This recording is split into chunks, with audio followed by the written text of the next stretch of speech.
Assalamu alaikum grade 4 students. I am sure that you are enjoying your chapter environment. So can you please tell me what was our yesterday's task? It was about reading, and I am sure that you have submitted your home assignment as well. So guys, today we have our day 6, and today I will ask you some few little questions and you have to answer them. So are you ready? I want to see that how much you learn from this topic. So let's start our today's activity. So the first question is, why are the most important parts of what are the most important parts of a habitat? एक habitat के सबसे ज़्यादा जो important parts हैं वो क्या होता है? What are the most important parts of a habitat? So can I give you answer? Okay, so let's start.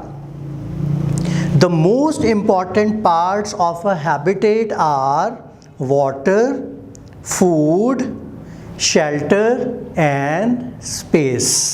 जो सबसे ज़्यादा इम्पॉर्टेंट पार्ट होते हैं एक हैबिटेट के वो क्या है? पानी है, खाना है, खुराक है, शेल्टर है और रहने के लिए स्पेस है, जगह है. So the most important parts of a habitat are water, food, shelter and space.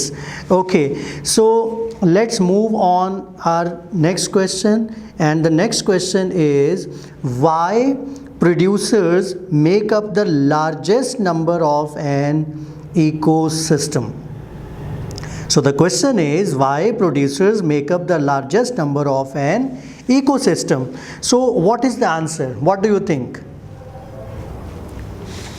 Like, why do producers make up the largest number of an ecosystem? The answer is, producers are the food of primary consumers. That's why producers make up the largest number of an ecosystem. जो producers हैं वो primary consumers की खुराक हैं, इसकी वजह से जो प्रोड्यूसर्स हैं वो सबसे ज़्यादा तादाद में हमारे इकोसिस्टम में मौजूद हैं. Producers are the food of primary consumers. That's why producers make up the largest number of an ecosystem. Okay, so the third question is, what factors are common between lithosphere and hydrosphere? So let's discuss about the answer.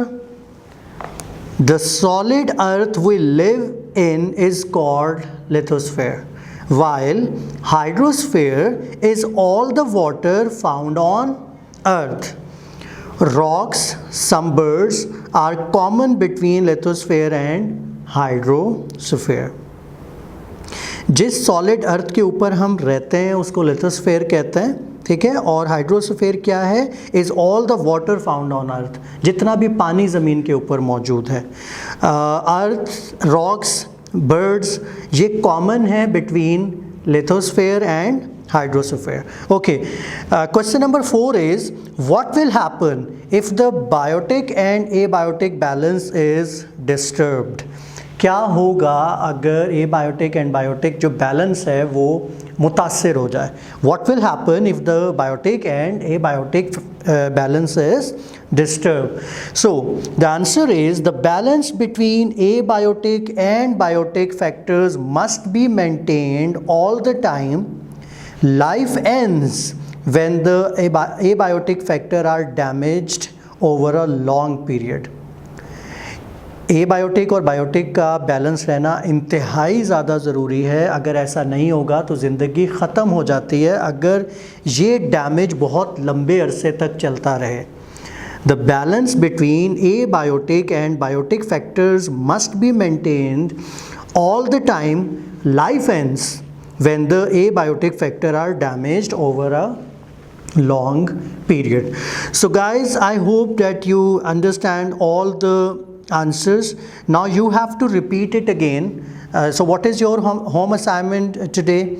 you have to repeat all the questions and you have to write all the answers in your copy. And I'm going to give you another assignment, and your another assignment is you have to draw a ecosystem of a pond or a forest. या तो आप pond का एक ecosystem draw करेंगे अपने page के ऊपर या फॉरेस्ट का. So today you have two assignments. First, you have to write all the answers in your copies and you have to send this page to your teacher. And the second home assignment is you have to draw a ecosystem of a pond or a forest. So it's our today's activity. Inshallah tomorrow we will meet again. Allah Hafiz.